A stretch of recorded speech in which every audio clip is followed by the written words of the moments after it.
नमस्कार भारत। जैसा कि आपने देखा पिछला वीडियो मैंने लाया था नेशनल इनकम पे। तो नेशनल इनकम की टॉपिक कंप्लीट हो चुकी है, आप मेरे वीडियो पे देख सकते होंगे। आज हम बात करेंगे मॉनेटरी पॉलिसी के बारे में। अब हम बात करते हैं मॉनेटरी पॉलिसी क्या होती है।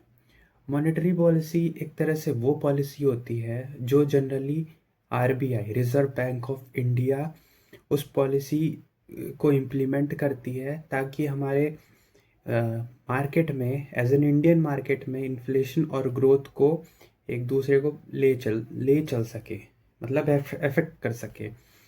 अब मॉनेटरी पॉलिसी के कुछ टूल्स होते हैं, है ना, जिसके हेल्प से कंट्री में इन्फ्लेशन और ग्रोथ कह सको, ग्रोथ इन द सेंस कि जीडीपी, इनको आप एक तरह से अफेक्ट या कंट्रोल करते हैं।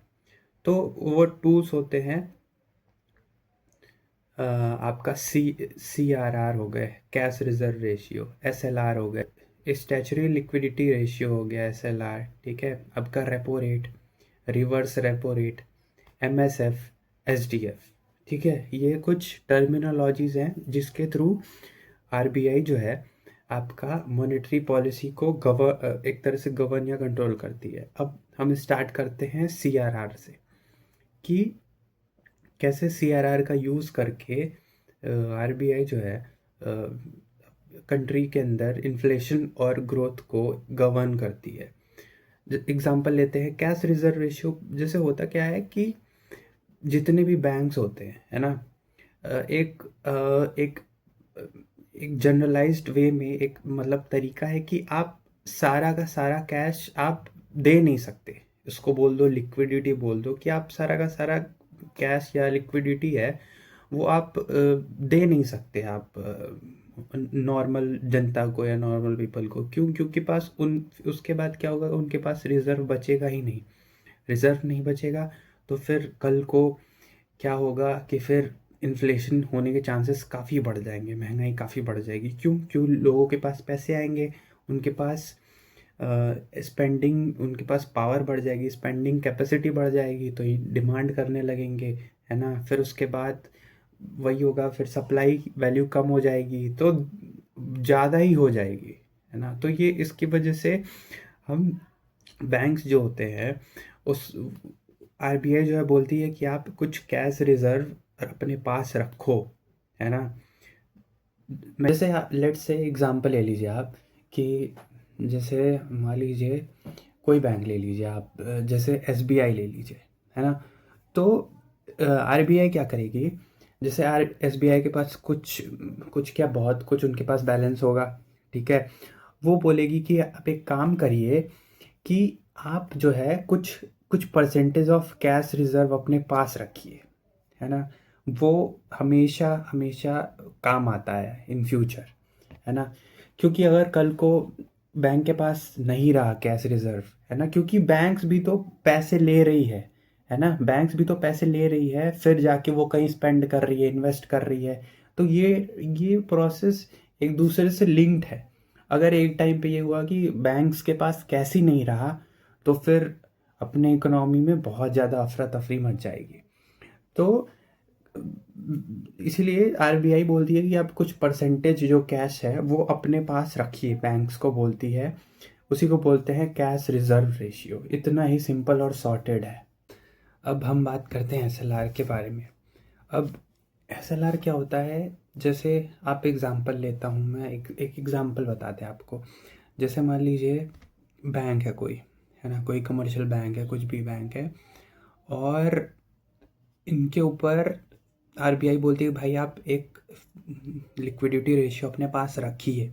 जैसे करेंटली जो एसएलआर है 18% चल रहा है, तो इतना अराउंड इनके पास होना चाहिए। अगर नहीं रखेंगे इतना एसएलआर, अब मैं बताता हूँ एसएलआर के अंदर क्या क्या। जैसे आप कैश भी ले सकते हैं, गोल्ड ले सकते हैं, है ना, फॉरेक्स रिजर्व्स ले सकते हैं, ये सब आते हैं एसएलआर के अंदर। तो हमने एग्जांपल लिया था, कोई भी कमर्शियल बैंक ले लो, कोई भी कमर्शियल बैंक ले लो। तो अब आरबीआई बोलेगी कि भैया आप एक काम करो, आप एक पर्टिकुलर रिजर्व अपने पास रखो, है ना। अगर ये लोग नहीं रखेंगे तो आरबीआई इनको पेनलाइज कर सकती है, मतलब पेनाल्टी इन पे इम्पोज कर सकती है कि भैया आप नहीं कर रहे हो तो आप लो पेनाल्टी दो। तो अब करेंटली अभी SLR अराउंड 18% चल रहा है ना। अब ये बताइए, अब मैं बताता हूँ कि SLR के अंदर अब एक फैक्टर होता है ना, उसको NDTL के नाम से बहुत पॉपुलर है ना। NDTL का मतलब होता है नेट डिमांड टाइम लाइबिलिटीज़, है ना।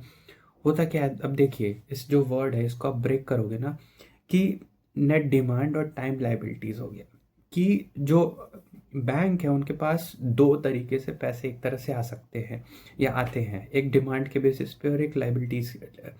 ND मतलब नेट डिमांड और टाइम लाइबिलिटीज़। तो नेट डिमांड में मैं एग्जांपल देता हूँ आपको कि जैसे आप जो भी डिपॉजिट करते हो बैंक में, है ना, जो भी आप रख रहे हो आपके अकाउंट में बैलेंस है जितना भी, वो सेविंग्स अकाउंट में मान लो बैलेंस है ना, तो वो डिमांड के बेसिस पे आप निकाल लेते हो उसको, है ना।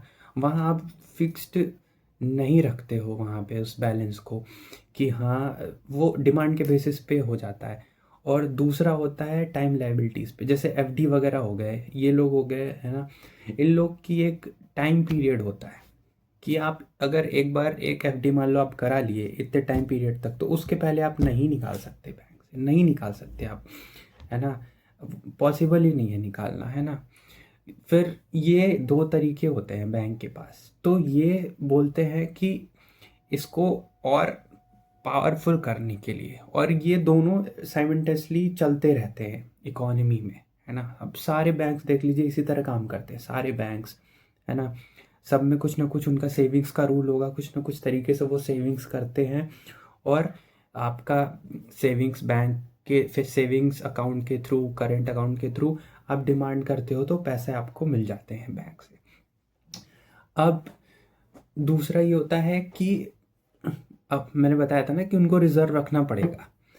अब मैं बताता हूँ कि अगर आप SLR को कम करने या बढ़ाने से इकोनॉमी पे कैसे इफेक्ट पड़ता है। अब जैसे आप मान लीजिए कि अब मैंने बताया था ना मॉनेटरी पॉलिसी, मैं फिर से बताता हूँ, मॉनेटरी पॉलिसी दरअसल अगर इन्फ्लेशन है और ग्रोथ है, इन दो फैक्टर्स को बहुत ज़्यादा इफेक्ट करती है इकोनॉमी में।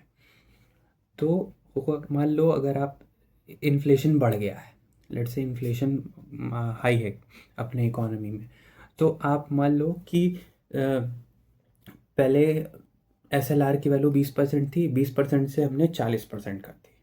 अब देखिए, अब स्टेप बाय स्टेप टर्मिनोलॉजी समझिए, अब कैसे इकोनॉमी आप बैलेंस करोगे, इन्फ्लेशन को कैसे रिड्यूस करोगे SLR के मेथड से।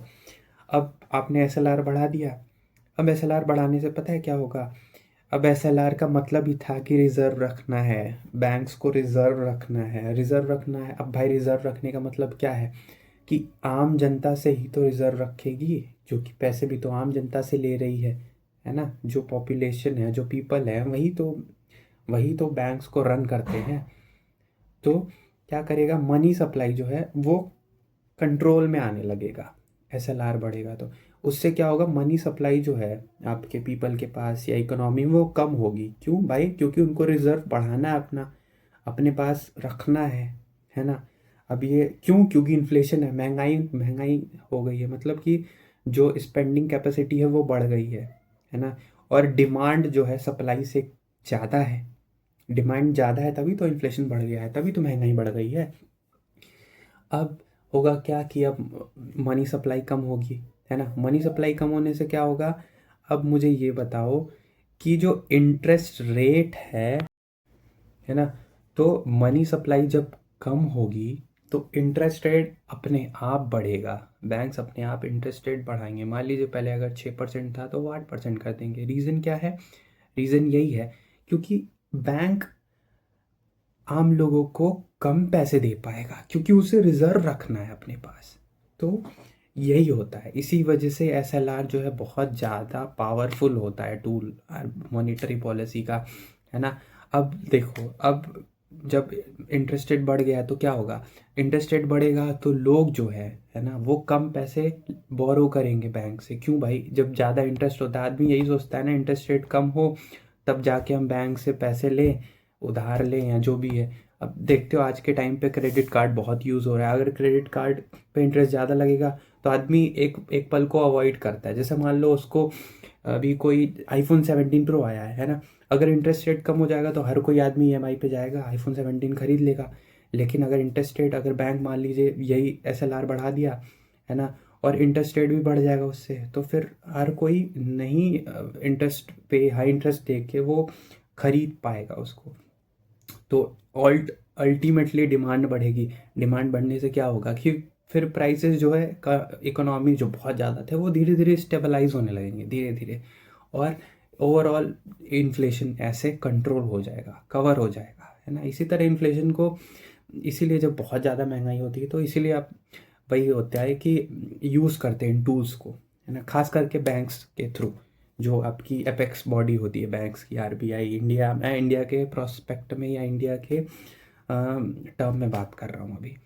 अब दूसरा मैंने बताया था ना, दूसरी टर्मिनोलॉजी ग्रोथ। ग्रोथ, अब मान लो जीडीपी बढ़ानी है ना, ग्रोथ बढ़ानी है, तो क्या होगा, मान लो पहले एसएलआर की वैल्यू 30% थी, मान लो पहले 30% थी, अब उसको घटा के 10% कर दिया। उससे क्या होगा कि बैंक्स के पास जो रिजर्व पड़ा हुआ था उनको उतना करना नहीं पड़ेगा, है ना। अब जब रिजर्व करना नहीं पड़ेगा तो वो क्या होगा, इंटरेस्ट रेट अपने आप कम होगा। क्यों? क्योंकि बैंकों के पास जो इंस्टीट्यूशंस हैं उनके पास पैसे ज़्यादा होंगे, क्योंकि रिजर्व कम है उनके पास। जब रिजर्व की वैल्यू घटा दी गई, जब उनके पास पैसे ज़्यादा होंगे तो वो क्या करेंगे भाई, उनके कोई भी बैंक या कोई भी इंस्टीट्यूशन ऐसा नहीं चाहती उनके पास पैसे, उनके मतलब उनके इंस्टीट्यूशन में ऐसे ही आइडल, ऐसे ही पड़े हो, वेस्ट हो जाएं। वो चाहते हैं कि हम रेट्स फ्लक्चुएट करके हम उसको देते रहें, क्योंकि भाई उनको भी तो अर्न करना है, उनको भी तो इकोनॉमी रन करनी है, उनका भी बिजनेस है।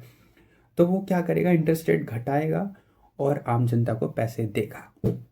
अब इंटरेस्ट रेट घटेगा, आम जनता जब पैसे लेगी तो उसके पास क्या होगा, स्पेंडिंग कैपेसिटी बढ़ जाएगी। उससे क्या होगा, डिमांड बढ़ेगा। क्या होगा, डिमांड।